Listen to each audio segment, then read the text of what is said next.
Hey, everybody. Welcome back to the Cross Council Podcast. I'm your host, John Crevillian, and I'm joined with my I'm going to not trip over your name. Oh, okay. I'm just like Yeah. that, Maybe I'll talk like Jay Leno here. No, it's all right, John. No big deal. Jay Leno noises. Oh my gosh. Oh, this is good. We're not going to redo this. It's fine. We're going to be right. Don't worry about it. Well, that's B-roll. No, that's A-roll. Come on. Yeah, that's like right before the intro. Welcome to the Cross Council Podcast. We believe negative emotions shouldn't run your life. We invite you to take a deep dive into this challenging transformational journey that goes far beyond this podcast. Join Executive Director and expert facilitator Steve Freitag and me, John Crevillian, as we discuss how to deeply experience the love and truth of Jesus. Hey, everybody. Welcome back to the Cross Council Podcast. I am your host, John Crevillian, and I'm joined with my co-host, Steve Freitag. How are you, Steve? I'm trying to compose myself. You went right back into take two, so it's all right. Same. Got that ADD just running Jay Leno clips in my head now. Oh, my goodness. We'll see how that turns out. See what you do with that opening shot. It'll be fun. It'll be fun. Right. Absolutely. But how are you, man? What's new? What's new? Well, we so first of all, like I hope people I got some feedback on part one, and with friends of mine, we went out to dinner, and actually some of my friends listened to the podcast, so that's pretty cool. Part one has the kind of banter that you're listening to right now, but part two, if people have probably already listened to it, but there wasn't any banter there pretty much because we just kind of roll right through and see how far things go. Mm-hmm. So if you don't like our banter in part three, I don't assume that we'll have a whole lot in part four. So exactly. And if you don't like banter, you probably already skipped this part. So I guess it doesn't really matter. If you don't like fun, you can go to the timestamp. I'm just kidding. That's right. But you're just waiting for me to spring this on you because I put this in the notes. Oh, right. Sure. It's ironic that we're talking about trauma because I was thinking that I had done some traumatizing today, but maybe I hadn't. So okay.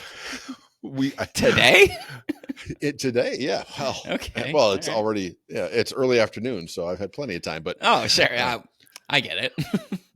What's up? So the Madison office is in a strip mall, mm-hmm. and it's not exactly a new building, but it's a happy building for birds to peck away and make holes. And so my partner in crime in this, not really in crime, but there's a restaurant owner that hates the birds that are near us, and they're just kind of annoying and they make their messes. And so we asked the landlords to do something about it. And so their fix was to bring an owl over on a hook with a chain to scare the birds away. First of all, yes. Where do you get an owl? I don't know. I'm not sure. Amazon has lots of things. He told me to not ask how he got this. Did I? I said no such thing. You're talking about me, or you're talking about the maintenance guy? The maintenance guy, yeah, like the restaurant guy. Like that's right. But I'll talk to my owl guy. You're what? Yeah. So it's been up for about a month, and it's done very little damage. And in fact, it somehow had flipped. It's up against a pillar, and I don't know how it happened, but it went from out facing to in facing. So it looked like it was in timeout. As it hung there in this bird hole with its nose right up against the. You're talking about like one of those fake owls. I thought you meant the man had a live owl somehow. I was like, what do you mean? How do you get that? Yeah. Yeah. Like, there's the owl store, right? Yeah. Now, it doesn't matter why, but I have some connections to an owl guy. Yes. Oh, so sorry. I guess, yeah, that's why people listen to us, to finally get the truth. Exactly. So it wasn't very effective. And I'm like, okay, well, I'll take it upon myself. I'm not going to wait for maintenance to do something because they are kind of annoying. And there's a tree right next to the building. And so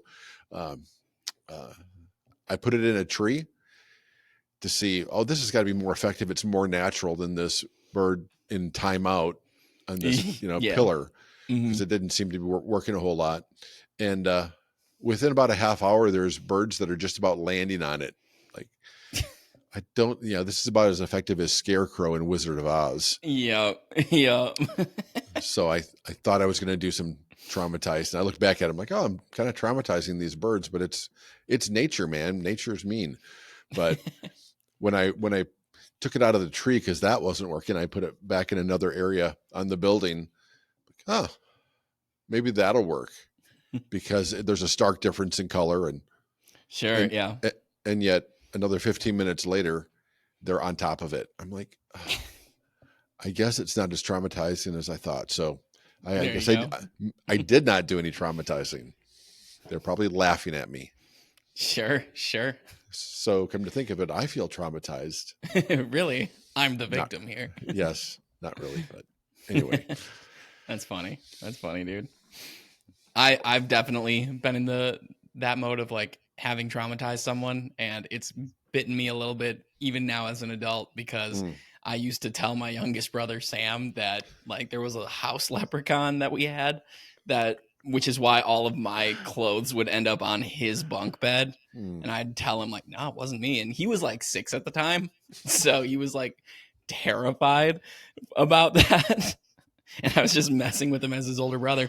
And then like last year we were like hanging out talking, and he just mentioned like, was it a leprechaun, John? I'm like, bro, you remember that? He's like, yeah, I do, unfortunately. It reinforces the need for cross counsel. Exactly. Right, I'm like, there. hey, come by. Let me make it up to you. There's a place you can go. Exactly. Paul prays in Ephesians 3 that we would be rooted and established in love. Love that surpasses knowledge, so that we may be filled to the measure of all the fullness of God. At Cross Counsel, it's miraculous to watch people transform by the love and truth of Jesus. But some people need a little extra help. We never turn anyone away because of their inability to cover their session fees. Would you be willing to cover that cost for somebody who is looking for freedom from something in their life? We are inviting you to be a part of what Cross Counsel is doing here. Would you be willing to donate to cover someone? Bless them, though you've never met them. You can do that today at crosscounsel.com. All right, everybody, we're going to get started here. For those of you who are here for the discussion, just a reminder that this is part 3 of a series of tackling trauma. So if you haven't watched part 1 and 2, which are last week and 2 weeks ago, go watch those so you can get kind of the context of the conversation. But short version is we're looking at trauma. We're kind of breaking down the pieces of it and discussing it, and what Cross Counsel does when attempting to like kind of look at that trauma and bring Jesus into that trauma. So go ahead, watch those if you haven't already. We're going to go ahead and get started. Steve, you had something you wanted to say right off the bat? Right. I need to correct something that I just a little bit of a, one of my favorite words, nuance, but just to remind people about why we were even motivated to do this. And it comes back to people saying, I have trauma. And that's, I guess, just in the vernacular now that people say I have trauma, which is not really helpful, I think, for many different reasons. But I actually fell into the trap too with my definition, because I said in probably part 1 and maybe said it again in part 2 that emotional trauma occurs when you interpret an event to have diminished your sense of value, worth, connection, and or dignity. Well, okay, so the trap that I fell into is saying trauma, because trauma is the thing. That's the thing that occurs. So I should have said we are emotionally traumatized when we interpret an event to have diminished our sense of value, connection, worth, or dignity, whatever order that was. So the trauma, so the traumatization comes from what we believe instead of just the event. So I apologize for that, because and I know there's a lot of big words there, but the fact that traumatization, there's a difference between going through a trauma and being traumatized. And I think that's how Jesus, as I look at him on the cross, was Jesus ever traumatized? What's your gut reaction to that? Was Jesus traumatized in his crucifixion?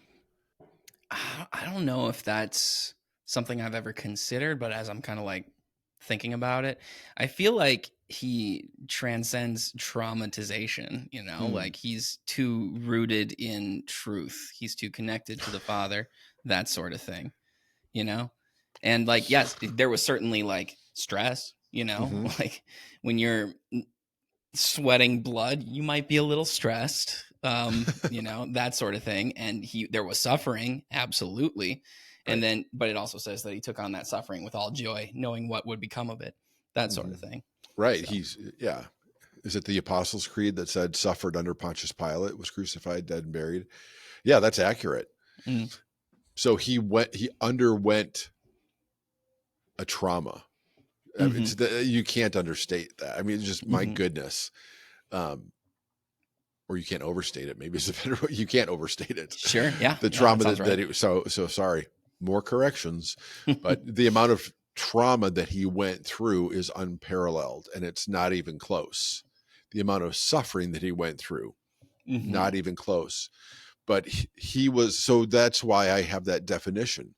There was nothing that happened inside of Jesus where he sensed a diminished sense of his value, his worth, his connection, his dignity, his identity. He did have a sense, I think, in his humanness to say, my God, why have you forsaken me? But that, as we've maybe talked about before, is a reference to Psalm 22, where David is feeling that. But when you go further into the Psalm, David says, but you never have forsaken me, which is so key. If you leave that Psalm to just verse 1, then you're not understanding that there was a reality that David was going through in his mind, but it was more perception. But the reality was he was never forsaken. So I think as everything is heaped upon Jesus, he's referencing Psalm 22 to say, I feel the weight of the trauma, the suffering that I'm going through, and it feels like I'm forsaken. But somewhere deep inside Jesus, in the midst of all that suffering, I think that he still knows that he's not being forsaken in the same way that David was never forsaken. That's deep stuff. Yeah, absolutely. And I need to remember this for next week, because this is going to be a tangent for like next week or whatever, or whenever we're done recording here, next time we record. But I saw a really cool study about what the meaning of was behind that when Christ said, like, my God, why have you forsaken me? Because I've seen people like point out like that is, well, that's, you can doubt a lot of things about Christ because he doubted God, blah, blah, blah. And, like a lot of bad faith arguments and that sort of thing. But it does make you wonder, like, okay, what's the significance of that line? And I heard a really good breakdown and like a study that like connected it to the Old Testament. So spoiler preview for next week or whatever. I'm going to remember, or I'm going to look that up and have that for you guys next week, because I think it's fascinating. But getting back to it, as far as like kind of continuing to look at trauma, something that actually came up for me recently was I was having a session with Carol, actually, and Carol is phenomenal at leading people through this sort of thing. She's a great facilitator. Highly recommend her. Meet her online. She's also like lacrosse gang, so you gotta rep the fam. But like her and I, like she was leading me through this whole process where, and it's I'm gonna sound like a broken record, but you're always surprised at where this stuff leads you in your memories. You're always surprised to the things that you think are not at all connected, and that God then connects, that sort of thing. So I'm talking about like something that I think is just frustration. And, being like, I don't really like this feeling. Let's kind of explore it. And by the time we got to like the core of it, it was like really deep levels of hurt and like emotional trauma going back to like when I was 7 with my family and that sort of thing. And coming out of that session, I remember I was just like kind of putting things together I had never put together before. And I was like, like my parents and I, we have a good relationship, but I asked Carol, like, do I need to like talk to my parents about this and just to get it out of me and just say like, like, hey, I didn't realize this until recently, but this is kind of how you made me feel in that moment. And that really affected me a lot in my life, that sort of thing. And I guess, like Carol had her responses. But I guess I want to ask you, when is the time, if there ever is a time, to confront someone who has hurt or traumatized you, if you have that option? Yeah, that's a thing that comes up quite often. Mm. And so there's many delicate things about what you just said. Mm. One of the things that is so cultural for us is our phrases, right? We've talked about language, how important that is. We don't want to go around being the police of everybody's language, but I do like pointing things out when it's appropriate. So when it comes to a phrase like, you made me feel, we have to be really careful with that. So as let's say Billy Johnson is, I'm just making this up. Sure. Billy Johnson's a third grader who weighs 50 pounds more than me when I'm in first grade. And he knocks me over on the playground and he's shaking me down for my milk money. Okay. And he, as he's like holding me down, I am trapped. That's legitimate, right? If I believe I'm trapped, it's because I'm trapped. Mm-hmm. So I will, the truth of that is directly connected to how I feel. He is making me feel trapped because I am trapped. Okay. Yeah. So there's a huge distinction that we need to make versus this person did this or didn't do this. That's an important addition to things. It's not just what people do to us. It's what people don't provide for us when they should. Mm-hmm. Okay. So it's how we interpret things. So when we say you made me feel, we're already 90% of the time setting ourselves up to be victims. I think a healthier way to look at that is, when you did this or when you treated me like this, I took that as I came to believe this. And as I believe that, I felt this, which is, so I'm not here, I don't know what your session was about. And I think it's good for our listeners to be reminded that everybody who's on staff has this expectation that they'll be jumping into a session for themselves at least once a quarter. Yep. Okay. So, but even backing up before then to answer the question more directly, and hopefully this fleshes itself out. The short answer is you don't confront somebody when you're not in a place of peace. Okay. That's the short answer. So I don't want to put you on the spot. Yeah, I don't want to put you or your parents on the spot, but can you just sort of make the scenario up, whether it's straight up the same thing or if it's something you just change or adjust a little bit?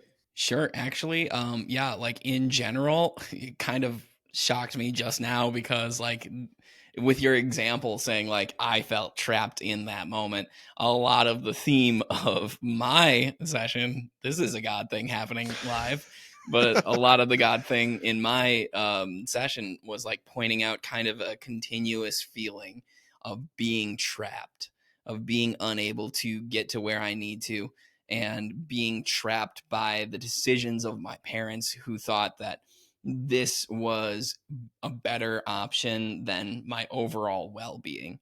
That feeling, at least. I don't think that was their intention at all. But, like looking at that whole situation through that lens and being like, okay, well, I'm not that anymore. I don't feel trapped anymore. Mm-hmm. So, but is that enough peace? I don't think I'm quite there yet. And one of the things Carol actually said, kind of reflecting what you said, was, like, you got to go to this. If you are going to talk to them, you need to go to them in perfect love, in, like forgiveness, in grace, Mm-hmm. that sort Mm-hmm. of thing, without holding anything back. So, Right. So let's just create a scenario. Let's say that it's, I'm just making this up. okay. Let's say you go back to being in second grade and you're being homeschooled and you just don't like being homeschooled. And you've got friends from church that are going to another school where they're all buddies. And you've got these 4 friends from church that all talk about what's happening at school, that they get to go outside, they play kickball or they play soccer or whatever that thing is. They do projects together. And you just find yourself stewing in this place where you're in second, like I feel trapped, right? So, Sure. so that's not a physical trapped, Right. but it's second grade. You can't just say, Mom and Dad, I'm jumping on the bus this morning, or I'm going to the public school this morning. So there can be situational things where you're trapped or you're powerless. Okay, so there can be a lot of pain in that because you don't have the agency as a 7-8-year-old to get out of homeschooling, let's say.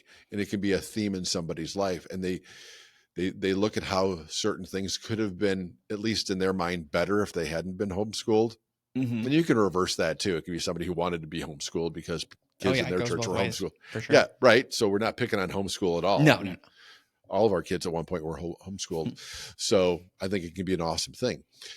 So when you're in possibly even a thematic thing where you're like, I don't know what day it was. It's like every day sitting there doing my math, thinking about Billy and Jimmy and Johnny who were at school and I don't get to be there. And I just feel trapped and powerless. Okay. Well, that's a reality that you bought into. There is a truth in it that you are trapped, but then what does that then mean for you? It can be, you can unpack that even more and just like, I'm weak. You can say, I don't even matter. And those are identity lies, but then there can also be the state of being or the condition of being in that place where I can't get out. Okay. And so as you lean into places like that, and however the facilitator walks somebody through those things, we want to look at things at every different angle to make sure that whatever is going on gets resolved in that kid's heart. So in an example like that, let's say that they're at the table trying to do their math and they're owning the reality that they bought into this lie that I'm worthless and I'm weak. Okay. We hold that out to Jesus, and there's, who knows, there's many different ways that can unfold. But let's say that they get truth and they get peace around that. And then they realize that there's still this sense of, it feels, boy, when I have this thing happening as a 34-year-old, that I still feel that same way, not the identity stuff, but just this thing, I can't get out. I just feel stuck. Okay. There can be a sense of that PTSD. And I don't think we've talked about the small cap, large cap, bold PTSD. I kind of break that. I don't think we've gotten to that point in our talk about trauma, but even if it's a small cap PTSD of a little trauma there that you bought, it's not traumatizing in the sense of you've got bullets flying past your head, but for that second grader, the way that it's taken is, I'm stuck. I'm in this place and I can't get out. And when you connect it to what's going on today, it's that same feeling. And when we invite Jesus into that space, it's not an identity lie. It's a state of being kind of thing. It's amazing what can even happen there. And I don't ever come with any expectations of what Jesus is going to do, but he could do things like, hey buddy, you're not there anymore. It's okay. Like, oh yeah. Wow. And when that starts to take shape in your heart, then you can look at your parents who might not even be in the picture in that memory, right? It's right. Dad could be at church or at work or wherever, and mom could be in the kitchen making lunch. And you can come to this place of, oh, now that I look at that in that place, I don't think as best as I can tell in that place, I'm not holding any animosity, any bitterness, any resentment toward my parents. And part of the problem is our adult mind is like, well, in that situation, I don't know about yours, right? Okay. But in Yeah. that situation, right? Just to be clear, Right. it's like the adult mind is like, well, my parents were just trying to do the best they could. And boy, they sacrificed a lot for us to be homeschooled. Okay. But when you get to that place there, possibly in that memory, and when it's thematic, it can bleed over into other things. When you then in your own quiet time think about, if I were to talk to my parents about this now, am I trying to get something from them now? Am I trying to get them to acknowledge how I felt? Am I trying to get them to apologize for what I think they did? Am I trying to have them ask me to forgive them for what they did? When those things are in place still in our heart, what we end up doing is manipulating people to get what we want. And then when we don't get what we want, we're disappointed and angry and resentful. And that's just more fodder for the enemy in our heart. Exactly. So the other thing I think on a practical sense, not that anything is impractical here, is what good could come of this or would come of this? And we don't know for sure. We don't know the future. But if it's something where it's, hey, I just want to make sure that the bridge of connection between mom and dad is where the Lord wants it to be. If it's just, hey, I just want to offer this to you. If I ever came off, if you ever were confused with some of the things, the ways that I acted or the attitudes that I had, because I love you, I just want to talk to you about this. And I'm not asking anything from you, but hey, can we have a conversation? We're all adults now. Sure. Yeah. So, and you can just have, and who knows what could be birthed from that, having those kind of discussions. So, does that make sense? Totally. So overall, just kind of to reiterate the main point, getting your heart right before, and really questioning your own motives before you actually confront these people in your lives that you believe, we're part of that trauma that you experienced. Getting your heart right first and going to, like Carol said, a place of perfect love is super, super, super critical. So, yeah. And I need to state this and reinforce it as much as possible. Yeah. Okay. That it really is about being at peace in your heart, and that you're not trying to get something from this person that they might not even be able to give. Okay. And who knows of what benefit is to them. So, the example that we give, people might say, well, okay, whatever, a kid being frustrated with his parents about something but what about the uncle that molested me? Isn't that a different ball game? Well, yes and no. It's even in those highly traumatizing moments that happen, there still can be just many of those lies. Okay. So let's say that's happened. We want to go to as many places as necessary to make sure that those things get cleaned up. And once that happens, you can have more wisdom in, does it make sense? Now, if Uncle Fred is still around kids, there's this point where I don't care if you're at peace or not. If he's a danger to other people, oh yeah, he's out. Right. But you have to be pretty sure about that, not just because there are some people that with whatever approach or however they've come to things and however they've been influenced by other people, I think they falsely accuse people of doing things and there's probably numerous things. You want to be absolutely. Sure. Yeah, absolutely. So awesome. Right on, man. Yeah. There's one more thing that I just can't, that came to my mind, and then I just blanked on it. And so if that comes back up again, we'll circle back to it. Okay. Sounds good. And I guess as well, just to say it again, what good can come out of it? If there's somebody who's hurt you deeply and they have dementia, I don't think it does any good to talk to them about that. here's the thing. If this is what I really wanted to say, was that we can be free. We can be at peace in all things, regardless of how other people respond to us. I think that's a lie of the enemy, that I can't be free unless they admit it and ask for forgiveness. That is huge. Yeah. You can still be free in your heart if they deny whatever they've done. I mean, it could be something documented. You could have it on video. They could still deny it, but you are not trapped by their lack of confession. You're not limited by them not owning up to their side of things.